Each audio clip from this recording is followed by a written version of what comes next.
4 ವರ್ಷಗಳಿಂದ ಅಂದರೆ ಈ ಪದ್ಮ ಪ್ರಶಸ್ತಿಗಳನ್ನು ಕೊಡುವ ಪ್ರಕಾರ ಇತ್ತು. ಅದು ಬಹುಶಃ ಮೋದಿಯವರು ಬಂದ ನಂತರವೇ ಅದು ಬದಲಾಯಿತು. ಹೌದು, ಇದು ಆ್ಯಕ್ಚುಲಿ ಚೆನ್ನಾಗಿ. ಆದರೆ ಈ ರೀತಿ ಯಾರು ನಿಸ್ವಾರ್ಥತೆಯಿಂದ ದೇಶಕ್ಕೋಸ್ಕರ, ನಾಡಿಗೋಸ್ಕರ, ಸಮಾಜಕ್ಕೋಸ್ಕರ ಕೆಲಸ ಮಾಡಿದ್ದಾರೋ ಅವ್ರಿಗೆ ಇಲ್ಲಿ ತನಕ ಯಾರೂ ಗುರುತಿಸಿಲ್ಲ. ಅವರು ಆ ಗುರುತನ್ನು ಬಯಸಿಲ್ಲ. ಅಂಥವ್ರಿಗೆ ಕೊಡಬೇಕು ಅಂತ ಮೋದಿಯವರು ಹೇಳಿದಾಗಲೇ ಒಂದು ಜನರಲ್ಲಿ ಒಂದು ಸಂಚಲನ ಆಗಿತ್ತು. ಅಲ್ಲಿಂದ ಶುರುವಾಗಿತ್ತು.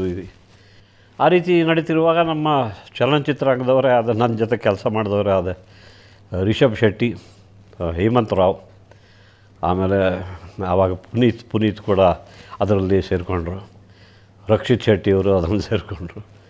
ಅದೇ ರೀತಿ ಎಲ್ಲ ಆಮೇಲೆ ಎಲ್ಲ ನನ್ನ ಪತ್ರಕರ್ತ ಮಿತ್ರರೆಲ್ಲ ಅವರು ಕೂಡ ಕೆಲವರು ಅಭಿಯಾನ ಶುರು ಮಾಡಿದರು. ಅಲ್ಲಿಂದ ಅದಕ್ಕೆ ಚಾಲನೆ ಸಿಕ್ತೋದು. ಸತತವಾಗಿ ನನ್ನ ಹೆಸರನ್ನು ಹೇಳ್ತಿದ್ರು. ಇದು ಬಂದಾಗ ಸಂತೋಷವಾಯಿತು, ಬರಬಹುದು ಅಂತ ಒಂದು. ಯಾಕಂದರೆ ಈ ರೀತಿಯ ಒಂದು ಬೆಂಬಲ ನಾನಂತೂ ನೋಡಿರಲಿಲ್ಲ. ನಾನಂತೂ ಅರ್ಜಿ ಯಾವುದಕ್ಕೂ ಹಾಕಿದವನಲ್ಲ.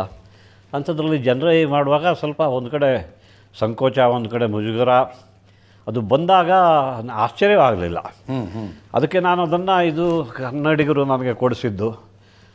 ಮೋದಿಯವರು ಅದಕ್ಕೆ ಕಾರಣೀಭೂತರು. ಆದರೆ ಕನ್ನಡಿಗರೇ ಇದು ಕರ್ನಾಟಕದ ಕನ್ನಡ ಚಲನಚಿತ್ರರಂಗ, ಕರ್ನಾಟಕ, ಕನ್ನಡಿಗರು ನನಗೆ ಇದನ್ನು ಕೊಡಿಸಿದ್ದಾರೆ. ಅವರಿಗೆ ನಾನು ಚಿರಋಣಿ ಅಂತ ನಾನು ಆವಾಗಲೇ ಅದನ್ನು ಹೇಳಿದ್ದೆ. ಅದು ಸತ್ಯವೂ ಕೂಡ. ಸುಮ್ಮನೆ ಕೂತಿರಲ್ಲ.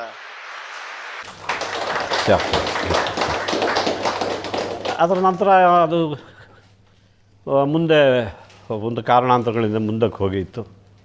ಅದರ ನಂತರ ಅದು ಮಾಡಿದಾಗಲೂ ಕೂಡ ಅಲ್ಲೂ ಒಂದೆರಡು ಬಹಳ ದುರದೃಷ್ಟಕರ ಘಟನೆಗಳು ನಡೆದವು. ಆ ಕಾರಣದಿಂದ ಸ್ವಲ್ಪ ಮುಂದೂಡಿದ್ರು. ಅದನ್ನು ಅವರು ಅಂದರೆ ಹಿಂದೆ ಕೇವಲ ಬೆರಳೆಣಿಕೆಯಷ್ಟು ಜನರಿಗೆ ಸಿಕ್ತಿತ್ತದು. ಇದು ಇಷ್ಟು ಜನರಿಗೆ ಅಂದಾಗ ಅದು 2 ಭಾಗದಲ್ಲಿ ಅದನ್ನು ಹಂಚಲಾಯಿತು. ಮೊದಲನೇ ಇದರಲ್ಲಿ 71 ಜನ, ಎರಡನೇ ಇದರಲ್ಲಿ 68-69 ಜನ. ಆ 2ನೇ ಬ್ಯಾಚಲ್ಲಿ ನನ್ನ ಹೆಸರಿತ್ತು. ನಾವು ಸಾಧಾರಣವಾಗಿ ನಾವು ಹಿಂದೆ ಒಂದೆರಡು ಸಲ ಆ ಥರದ ಈ ಪದ್ಮ ಪ್ರಶಸ್ತಿ ಕೊಡೋದನ್ನು ನ್ಯೂಸ್ ಇದ್ರ ಚಾನೆಲಲ್ಲಿ ಆ್ಯಸ್ ಅ ಕಾರ್ಯಕ್ರಮ ಅಂತ ಅವು 1 ಗಂಟೆ ಅಥವಾ 1 ಗಂಟೆ 1/4 ಗಂಟೆ ಕಾರ್ಯಕ್ರಮ ನೋಡಿರಲಿಲ್ಲ. ಬಟ್ ಅದನ್ನು ಕಣ್ಮುಂದಿಂದ ಹಾದು ಹೋಗಿದ್ದು ಇತ್ತು. ಅದು ಅಲ್ಲಿ ಹೋದ್ಮೇಲೆ ಅವರೆಲ್ಲ ಬಹಳ ದಕ್ಷತೆಯಿಂದ ನಮಗೆ ತಿಳಿ ಹೇಳಿದರು ಕೂಡ. ಹೋಗೋಕ್ಕೆ ಮುಂಚೆನೂ ಹೇಳಿದರು, ನೀವು ರಿಹರ್ಸಲ್ಗೆ ಬರಬೇಕು ಅಂತ. ಸೊ ಆವತ್ತು ಅದು 27ಕ್ಕೆ ಅದು ಆ ಪ್ರಶಸ್ತಿನ ಕೊಡಲಾಗ್ತದೆ. ಬೆಳಿಗ್ಗೆ ಒಂದು ಸಲ ಅದರ ತಾಲೀಮು ನಡಿಬೇಕು, ನೀವೆಲ್ಲರೂ ಬರಬೇಕು ಅಂತ ಹೇಳಿದರು. ಆ ತಾಲೀಮು ನೋಡಿದಾಗ ಅಲ್ಲಿ ಅವರು ಹೇಗಿರ್ತಾರೋ ಹಾಗೇ ಬಂದವರಿದ್ದರು. ಅನೇಕರು ಕಾಲುಗಳಿಗೆ ಚಪ್ಪಲಿ ಕೂಡ ಇರಲಿಲ್ಲ, ಶೂಸ್ ಬಿಡಿ, ಆ ರೀತಿ ಅಂತಂದವರು. ನಾವು ಇದು ನೋಡಿದಾಗ ಬೆಳಿಗ್ಗೆ 10 ಗಂಟೆ ಕರೆದ್ರು. 11 ಗಂಟೆಯಿಂದ ಶುರುವಾಗಿದ್ದು 2 ಗಂಟೆವರೆಗೂ 3 ಗಂಟೆ. ಓಹೋ, ಯಾಕಂದರೆ ಸಂಜೆ ಮತ್ತೆ 4 ಗಂಟೆ ಕರೆದಿದ್ರು. ಇದು ಭಾಳ ಹೊತ್ತು ಹಿಡಿತದೆ ಅಂತ ಕಾಣ್ತದೆ ಅಂದ್ಕೊಂಡಿದ್ದೆ. ಆದರೆ ಕೇವಲ 50 ನಿಮಿಷದಲ್ಲಿ ಮುಖ್ಯ ಕಾರ್ಯಕ್ರಮ ನಡೀತು. ಅಷ್ಟರಲ್ಲಿ ಎಲ್ರಿಗೂ ಅದರ ಪರಿಚಯ ಇತ್ತು. ಆದ್ದರಿಂದ ಬಹುಶಃ ಆ ತಾಲೀಮಿಂದ ಬಹಳ ಸಹಾಯವಾಯಿತು. ಅದರ ನಂತರ ಅಲ್ಲಿ ಜಲ್ಪಾನ್ ಅಂತ, ಇಲ್ಲಿ ಮಂಟಪಂ ಅಂತ, ಅದರಲ್ಲಿ ಅಲ್ಲಿಗೆ ಸಾಗಿಸಿದರು. ಅದರ ನಂತರ ಹೋಮ್ ಮಿನಿಸ್ಟ್ರದ ಡಿನ್ನರ್ ಒಂದು ಇಟ್ಕೊಂಡಿದ್ರು. ಆ ಮಂಟಪಂ ಹೋದಾಗ ಅಲ್ಲಿ ಪ್ರೆಸಿಡೆಂಟ್ ಅವ್ರ ಜೊತೆ, ಪ್ರೈಮ್ ಮಿನಿಸ್ಟರ್ ಅವ್ರ ಜೊತೆ, ಹೋಮ್ ಮಿನಿಸ್ಟರ್ ಅವ್ರ ಜೊತೆ ಫೋಟೋಗ್ರಾಫಿ ಎಲ್ಲ ಫೋಟೋಸ್ ತಗೊಂಡಾಗ ಸಂದರ್ಭದಲ್ಲಿ ಮೋದಿಯವರು ಒಂದು ಭೇಟಿಯಾದರು. ಅಂದರೆ ಅವ್ರ ಬಗ್ಗೆ ನನಗೆ ಈಗಲ್ಲ, ಪ್ರಧಾನಿಯಾದಾಗಲೂ ಇನ್ನೂ ಅಲ್ಲ, ಅವರು ಬಹಳ ಹಿಂದಿನಿಂದ ನಾನು ಅವರನ್ನು ಒಂಥರ ಟ್ರ್ಯಾಕ್ ಮಾಡ್ತಿದ್ದೆ. ಹತ್ರ ಬಂದರು, ನಾನು ಅವ್ರಿಗೆ ನಮಸ್ಕಾರ ಮಾಡಿದರೆ, ಮೊದಲು ಹೀಗಿದ್ವಿ ನಾವು. ಅವ್ರು ಬಂದು ಆ ಬಲಗೈ ನನ್ನ ಹೆಗಲ ಮೇಲೆ ಇಟ್ಟಿದ್ದರು. ಇಲ್ಲಿ ಲೆಫ್ಟಲ್ಲಿ ನಮ್ಮ ಅಮಿತ್ ಶಾ ಅವರು ನಿಂತಿದ್ದರು. ಸೊ ಅವರನ್ನು ಉದ್ದೇಶಿಸಿ ನನ್ನ ಬಗ್ಗೆ ಅವರ ಹತ್ರ ಹೇಳೋ ವಿಚಾರ ಇದ್ದಾಗ ಕೈ ಇಲ್ಲಿ ಹಿಡಿದ್ರು. ಈ ಕೈ ಇಲ್ಲೇ ಇತ್ತು. ಸೊ ಭಾಳ ಸಂತೋಷವಾಯಿತು. ಮೋದಿಯವರಿಗೆ ಮತ್ತು ಕರ್ನಾಟಕದವರಿಗೆ, ಕನ್ನಡಿಗರಿಗೆ ಇದು ನಿಮ್ಮ ಮೂಲಕ ಒಂದು ಗೌರವ. ಒಂದು ಬಂದಿದೆ ಅಂತ.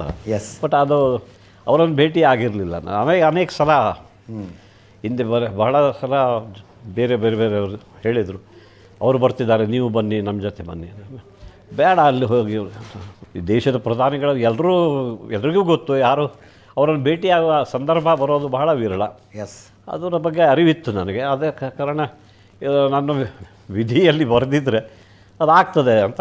ಯಾಕಂದರೆ ಬೇರೆ ಯಾವ ಪ್ರಧಾನಿಯವರನ್ನು ನಾನು ಭೇಟಿಯಾಗಿಲ್ಲ ಅಥವಾ ಭೇಟಿ ಮಾಡೋಕ್ಕೆ ಹೋಗಿಲ್ಲ.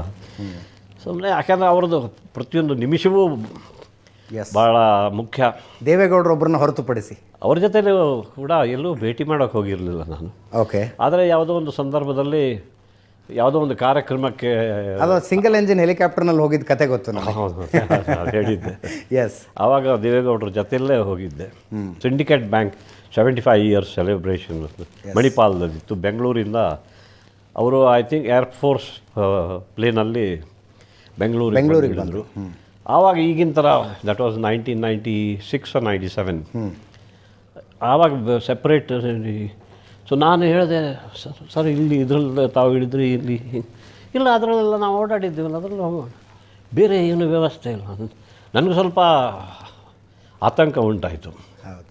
ಸಿಂಗಲ್ ಎಂಜಿನ್ ಹೆಲಿಕಾಪ್ಟರ್ ಅಥವಾ ವಿಮಾನದಲ್ಲಿ ಪ್ರಧಾನಮಂತ್ರಿಗಳು ಟೆಕ್ನಿಕಾಲಿಟಿ ಗೊತ್ತಿರಲಿಲ್ಲ. ಬಟ್ ಪ್ರಧಾನಿಯವ್ರಿಗೂ ಬೇರೆ ವ್ಯವಸ್ಥೆ ಇಲ್ವಾ? ಅದಕ್ಕೆ ತಕ್ಕಂತೆ ಅದು ಸಕಲೇಶ್ಪುರ, ಹಾಸನ ಸಕಲೇಶ್ಪುರದ ಮೇಲೆ ಹೋಗುವಾಗ ದಟ್ಟ ಮೋಡಗಳೆಲ್ಲ ಸುತ್ತಕೊಂಡು ಟರ್ಬುಲೆನ್ಸ್ ಮರದ ಮೇಲೆ ನಿಂತಿದ್ದು. ಅದು ಒಂದೇ ಕಡೆ ನಿಂತು ಅಲ್ಲೇ ಹೀಗೆ ತಿರುಗ್ತದೆ. ದಾರಿ ಕಾಣ್ತಿಲ್ಲ, ಅಲ್ಲೆಲ್ಲ ವೃಕ್ಷಗಳಿವೆ, ಎಲ್ಲಿ ಯಾವ ದಿಕ್ಕಿನಲ್ಲಿ ಹೋಗಬೇಕು ಅನ್ನೋದು. ಅದೇ ಸಂದರ್ಭದಲ್ಲಿ ಒಂದು 5 ನಿಮಿಷ ಇದ್ದಾಗ ಬಹಳ ಆತಂಕ ಉಂಟಾಯಿತು. ಮನಸ್ಸಲ್ಲೇ ಹಾದು ಹೋಯ್ತು ಅನೇಕ ಯೋಚನೆ. ನಾನು ಅವರನ್ನು ಕರೆಸಿ ಇಲ್ಲಿ ಬಂದರೆ ಹಿಂಗೆ ಆಯ್ತಲ್ಲ.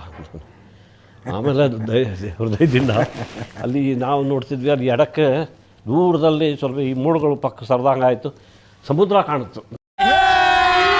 ನಾನು ಪೈಲಟಿಗೆ ಹೇಳಿದೆ, ಅಲ್ಲಿ ಲೆಫ್ಟಲ್ಲಿ ನನಗೆ ಸಮುದ್ರ ಕಾಣ್ತಾ ಇದೆ ಅಂತ ಹೇಳಿ. ಆಮೇಲೆ ನಿಧಾನ ಇಂಚ್ ಬೈ ಇಂಚ್ ಅವರು ಹಿಂಗೆ ಬಂದು, ಯಾಕಂದರೆ ಎಲ್ಲ ಸುತ್ತ ಉದ್ದುದ್ದದ ಮರಗಳಿವೆ. ನಮ್ಮ ಪೈಲಟ್ಟು ಒಂದೇ ಸಿಂಗಲ್ ಎಂಜಿನ್ ಅಂತ ನೀವು ಹೇಳಿದ ಮೇಲೆ ಗಮನಕ್ಕೆ ಬಂದಿದ್ದು. ಹೌದೌದು.